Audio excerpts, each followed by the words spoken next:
Hey founders, this is the SaaS Boss Show, the podcast for SaaS founders in the growth stage who want to get unstuck, build high-performing teams, and get clarity about how to build a profitable startup. Every week, I interview SaaS consultants, coaches, and experts who work with dozens of startups just like yours and share their best strategies to overcome the daily challenges of growing a profitable SaaS. My name is Natalie Luniva, and I'm a growth and leadership coach to SaaS founders.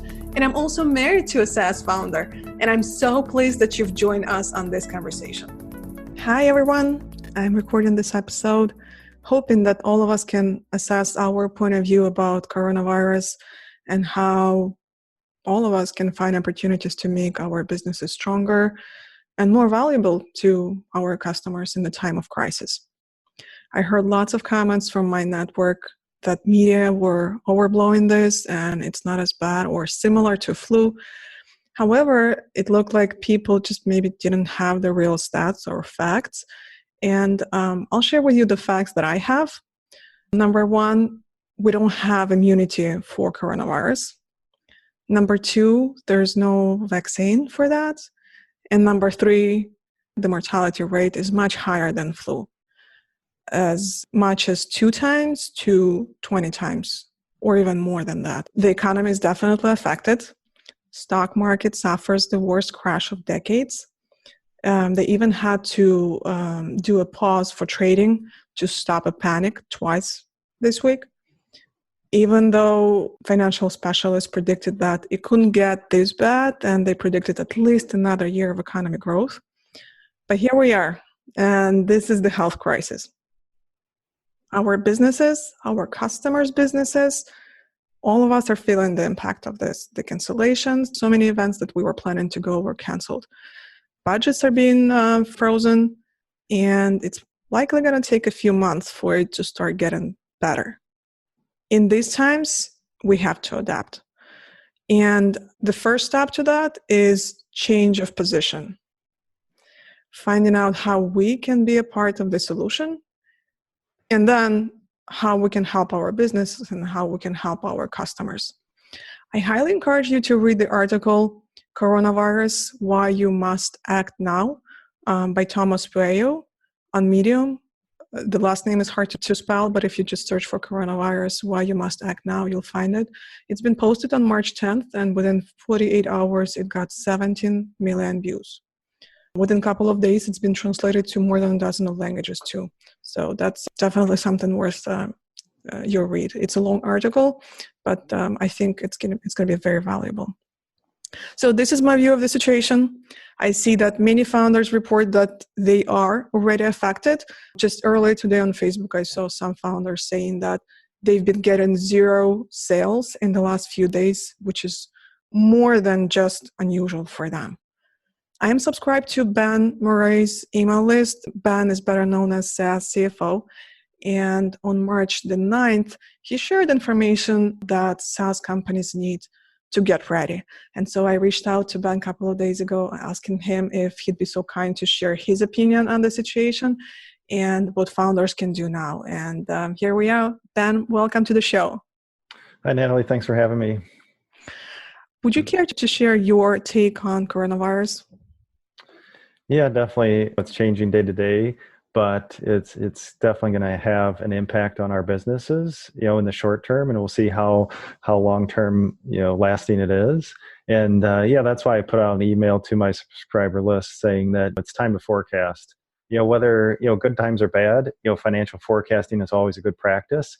Whether it's coronavirus or industry disruption or something else that's causing panic. The time is now to start preparing your business, to forecasting, to making sure you have enough cash. It's definitely a cliche, but right now cash is king, that you're prepared to ride this out. Best time was yesterday. Second best time is today. Huh? Yep. What's the economy situation now? Can you share your view on this? It's hard to say. Obviously, the stock markets have been disrupted and have gone down pretty fast. But I think on our individual SaaS businesses and small businesses, I think it's going to delay decisions. And like you said, founders saying that they're not having sales. So I think it's just in times of uncertainty, people push off those big decisions or push off sales. So that's where we have to start thinking about, our customer base, how they're thinking about the impact of the coronavirus, how your prospects, are impacted by this and how that's going to affect their buying decisions. So I think, for this year, 2020, you can throw out all your budgets and forecasts that you prepared at the beginning of the year or the end of last year and rethink, how this is going to impact your business so you can get through it. Because I know we'll get through it and it's going to be better on the other side. But right now we have to probably suffer a little bit. And how coronavirus and volatility affect our strategy, our financial strategy? You really just have to think about, the next upcoming months, hiring decisions, your sales process, whether it's inbound sales, outbound sales, and just think about your revenue model and really take a look at your revenue forecast and cash receipts and just your monthly operating expenses, just to see again, how much cash runway you have, how far can sales go down before you feel the pinch, and then start planning, because it's no fun when you get to that point where you're living payroll to payroll, just trying to cover payroll. To start thinking ahead of time of how you can prepare for that. Actually, Matthew Hammond of Label Box asked me this question: how will this affect hiring plans? And if he was planning to hire someone, what would be your recommendation? Just like your customers are potentially, our prospects delaying sales decisions or purchasing decisions, I think same thing on the employer side, where you really have to understand the impact of those hires, whether there's 1, 2, 5, or 10 on your business. If sales do go down, revenue goes down, can you sustain that level of headcount and that level of payroll? So I think that's where you really have to look at your short-term tactical forecast just to make sure that the hires make sense, or is that hire going to be revenue generating that can help you generate or increase sales versus something that might be more back office. You've mentioned looking at our financial strategy and predicting how much cash we still are able to generate in the next few months. What are some other things that we can look at looking at our numbers? It depends on your go-to-market strategy, and if you say heavily rely on partnerships or channel sales, that you're reaching out to those partners just to make sure good strategy is still in place, or that you're continuing to execute on those sales strategies. So it really depends on that go-to-market. Do you have to adjust your strategies that maybe the thing that was working last week is no longer going to work over the next few months? That could be creative pricing, potentially discounts, but is there a different way to reach your prospect? To think a little creative about getting around kind of the short-term issues that we're having right now. Are there any other suggestions? You've mentioned a couple right now: creative pricing strategy, maybe thinking about discounts, a different way of thinking about acquiring customers. Any other ways that your clients and the founders that you work with are planning to weather out for the next few weeks and months? I think you have to look at what's under your control, right?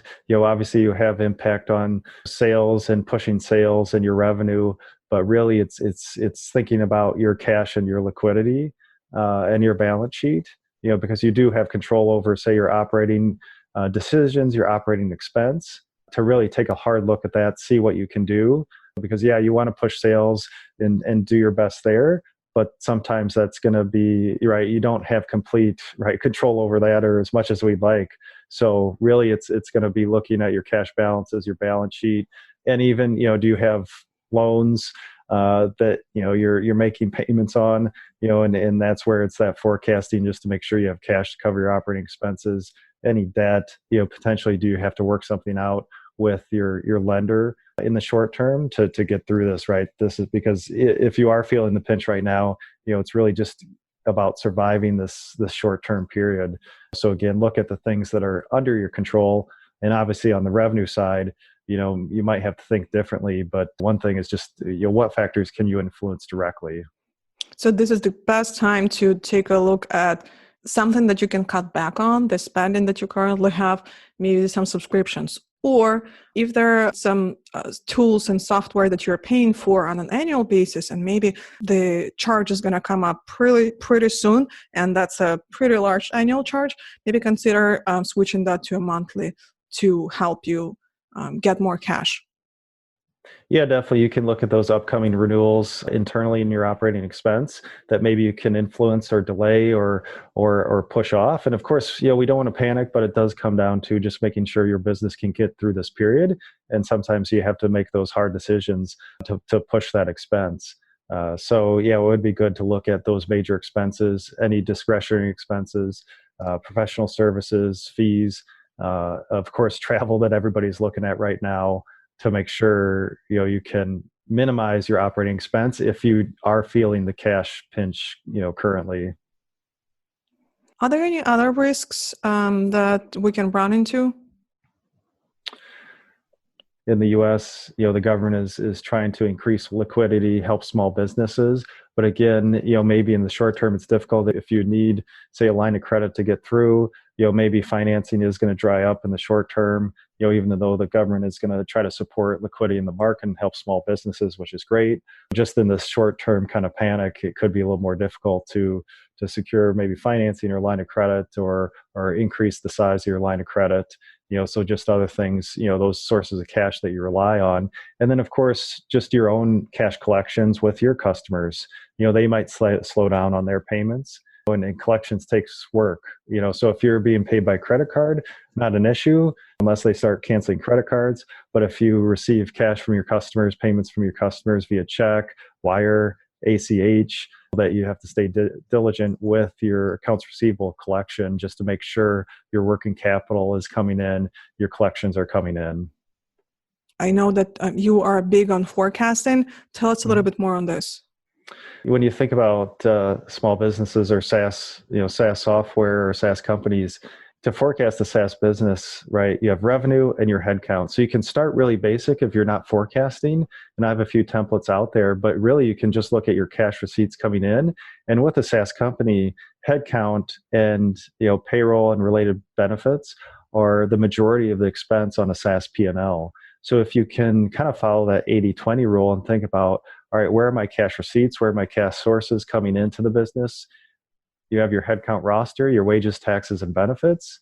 That will help you at least get an idea of what kind of operating expenses that you have if you're not doing any sort of forecasting right now. So you can look at your headcount roster, the wages, plus, with a SaaS company, it's going to be people, commissions, rent, some other fees. So hit up those major expenses, look at those major expenses that are typical with a SaaS company, and kind of project those out for the next couple months. If you haven't been doing any forecasting at all, that's where I'd recommend that you start, just with those major expenses within your organization. Are there any other recommendations that you can give as far as accounting? Because it is a hot topic for all founders. Beyond the crisis, right? Yeah, you have to have good accounting with a SaaS company. Probably as you scale past $1 million ARR, you want to have good fundamental accounting in place. Usually SaaS companies are outsourcing their accounting, to a bookkeeper or CPA firm. So make sure you have a firm that knows SaaS, understands SaaS.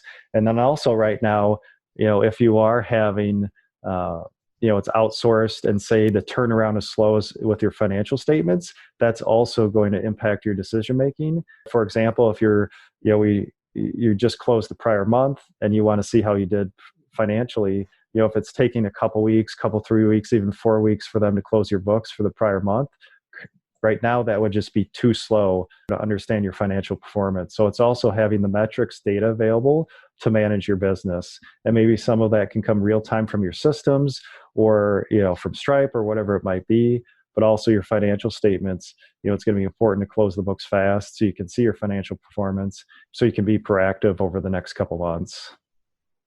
You've mentioned make sure that your accounting team is very knowledgeable about particularly SaaS. How do we know if they're good with SaaS specific accounting? We would really want to pin down something like if there is a specific question that we can ask our accountants to make sure that, yes, they are fully aware about what can be done best with accounting. Yeah, definitely. I think you need to ask them, obviously, if they have experience helping other SaaS companies, but really you can ask them for a SaaS company, it's about revenue recognition, because you see a lot of SaaS companies that are small that are not implementing the proper revenue recognition policies. So if you're speaking to a bookkeeper or outsourced accountant, you can ask them about their experience with ASC 606 or IFRS 15 around the new RevRec policies and framework, just to make sure they understand that, they have experience with that, they have experience with the SaaS subscription model and deferring revenue and the correct way to recognize revenue, because that's a common thing that you see with smaller SaaS companies. That makes sense, that it's really their revenue is more of a cash-based revenue.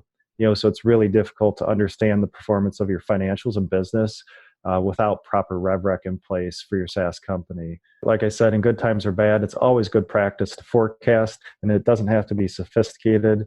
Again, it could just be a basic cash forecast, and then, slowly building the maturity of that financial process. So one thing as SaaS companies scale, right, you have outsourced accounting, most likely, or a bookkeeper, that, the monthly process that you see within more mature companies that you want to try to shoot for is financial statements that are prepared within 5 or 6 business days for the prior month. You're able to review the performance of those, see your SaaS metrics, and then you kind of roll into a forecasting phase. So each month you're closing your books, reviewing the financial performance with your team, looking at the metrics that matter for your business, and then forecasting out for the year or the next 12 months. So that's what you want to try to achieve within your SaaS business, to have that financial transparency so that you can be proactive in your business and not reacting, if things change or your assumptions weren't correct down the road. And I know your website has lots of great information and templates. Just yesterday, I've downloaded a few of them. You actually have a bunch of them, really inexpensive. I think one batch is like for $9. You offer more than a dozen of templates. I've purchased everything that you had, basically, as far as the templates. Highly recommend. If you have questions or you're not sure about your SaaS financials, definitely that would be the easiest way to go around this. And then you also have a bunch of videos recorded explaining how to use those templates. So very valuable resource. Any other final parting words? Yeah, and I have tons of free resources, templates on my site. So that's an easy way for SaaS founders or teams to kind of a quick start if they need to start forecasting, or if they need to understand their SaaS metrics or cost of acquisition. All those resources are free as well there on my site, and I have videos as well, just to help out in general. Ben, this has been great. Lots of insightful information here. Where can founders find you? Yep, I have 2 sites. I have my blog at thesaascfo.com, where you can download all my templates for free and check out my in-depth articles on SaaS metrics and SaaS operations. And then I just launched thesaasacademy.com, where I have an online course in SaaS metrics, a couple free courses on my forecast models, and more paid and free courses to come.